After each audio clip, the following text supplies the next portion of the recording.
York is a city that existed before England understood what it was becoming. Long before London ruled, before crowns were forged and parliaments debated power, a settlement stood quietly between two rivers. The meeting of the Ouse and the Foss created fertile land, natural defense, and trade access that prehistoric communities recognized as valuable. Long before written history, people lived, traded, worshipped, and buried their dead here. York was not born by chance. It was chosen by geography and human instinct. In 71 AD, the Roman Empire arrived with discipline and ambition. The Ninth Legion marched north into hostile territory and stopped at the rivers, understanding instantly that this place demanded permanence. They built a fortress of timber and earth, later replacing it with stone, and named it Iberaka. Roads stretched outward, bathhouses steamed, temples rose, and 5,000 professional soldiers lived within its walls. Ebracum became one of the most important military and administrative centers in Romang Britain. Yet York also became the setting for one of history's great mysteries. The Romang Ninth Legion vanished without explanation. No clear records, no known battlefield, no confirmed fate. Scholars still debate whether they were destroyed, reassigned, or quietly erased from history. The Sixth Legion replaced them and remained for centuries, overseeing a city that grew wealthy, Romanized, and culturally influential. Latin was spoken in its streets, mosaics decorated elite homes, and Roman law shaped daily life. In 211 AD, Emperor Septimius Severus died in York, signaling that the empire's far edges had become critically important. Less than a century later, in 306 AD, another emperor, Constantius Chlorus, died there. His soldiers immediately proclaimed his son emperor. That son was Constantine the Great. From York, Constantine began a rise that would legalize Christianity, transform Roman governance, and redirect the spiritual course of Western civilization. Few cities can claim to have influenced the world so deeply from such a distant edge of empire. When Roman authority collapsed in the early 5th century, many British cities faded into ruins. York did not.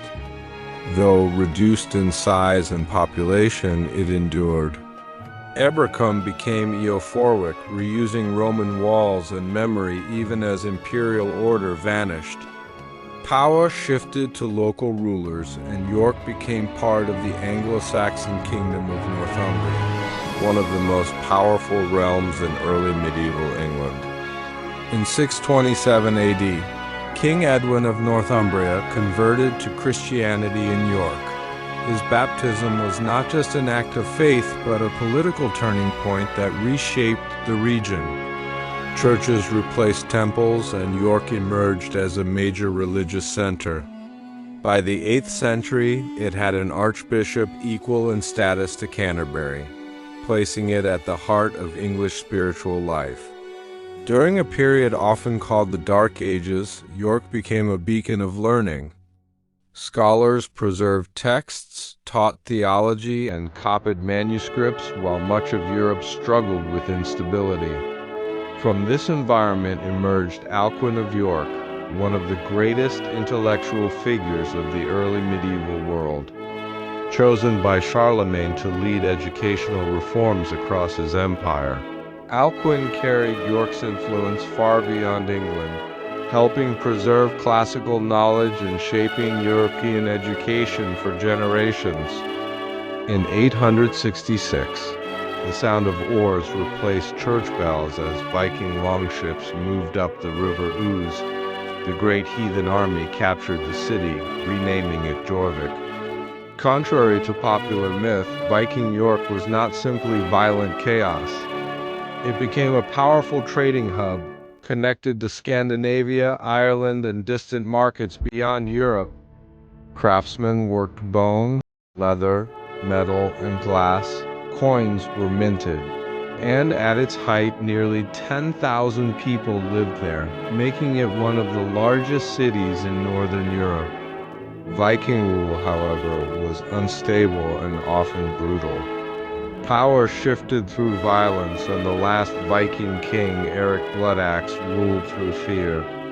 In 954, Eric was killed, ending Viking control of York. Once again, the city changed rulers but did not disappear. After the Norman conquest of 1066, York resisted William of Normandy. The city rebelled, killing Norman officials and soldiers. William responded with ruthless force. The Harrying of the North was a deliberate campaign of destruction. Villages were burned, crops destroyed, and famine followed. Tens of thousands died. York survived, but the region was scarred for generations. Norman castles rose over the city as symbols of domination, including Clifford's Tower, built to ensure rebellion would never again come easily. Despite repression, York prospered in the medieval period. The wool trade brought immense wealth, guilds flourished, and York Minster grew into one of the greatest Gothic cathedrals in Europe. Kings ruled from the city, courts were held, and York became the political capital of northern England. Yet prosperity coexisted with injustice. In 1190, York's Jewish community was attacked by a mob driven by debt, fear, and religious hatred. Trapped inside Clifford's Tower, many chose death over forced conversion.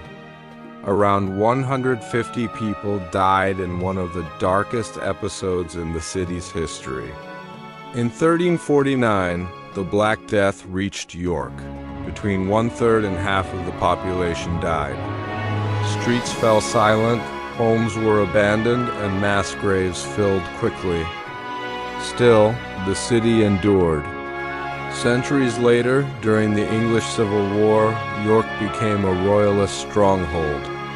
In 1644, it withstood an 11-week siege before surrendering after the royalist defeat at Marston Moor. The war permanently weakened the power of monarchy and altered England's political future.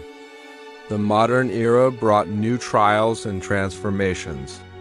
In 1829, York Minster caught fire, shocking the nation as flames tore through one of its most sacred symbols. The cathedral was painstakingly rebuilt, demonstrating once again the city's refusal to let disaster define its future. Railways turned York into a major transport hub, industry expanded, and tourism followed. The city adapted to modernity without erasing its past. During World War II, York faced a different kind of threat. In April 1942, German bombers attacked the city not for factories or military targets, but for its cultural and historical significance. York Minster was hit and burned again. As bombs fell, volunteer firefighters climbed onto the roof to save it. Their success preserved one of Europe's greatest historic buildings and symbolized the city's enduring resilience. Across 2,000 years, York has been Roman, Saxon, Viking, Norman, medieval, industrial, and modern. It has been conquered by force, reshaped by faith, nearly erased by fire, and tested repeatedly by time. Yet it stands layered with history rather than buried by it. York is not simply a city that remembers the past. It is a city that refused to let history destroy it, and that is why York still matters today.